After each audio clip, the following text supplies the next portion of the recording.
ఈరోజు శ్రీ వెంకటేశ్వర స్వామి తరపున ఈరోజు ఈ స్వామివారికి పట్టు వస్త్రాలు తీసుకురావడం జరిగింది.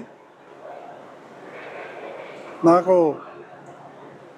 ఈ కాణిపాకం వరసిద్ధి వినాయక ఆలయం ఏదైతే ఉందో నా చిన్నప్పటి నుంచి నేను ఈ ఆలయానికి వచ్చేవాడిని.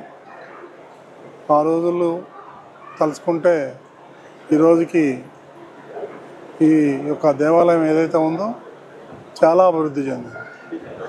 నిజంగా కూడా ఇంత అభివృద్ధి చెందుతుందని చెప్పి మేము ఏనాడు ఊహించలేదు. దానికి తిరుమల తిరుపతి దేవస్థానం నుంచి వినాయకుల వారికి పట్టు వస్త్రాలు నేను తీసుకొస్తానని నా జీవితంలో అనుకోలేదు. ఇదంతా కూడా శ్రీ వెంకటేశ్వర స్వామి యొక్క మహిమ.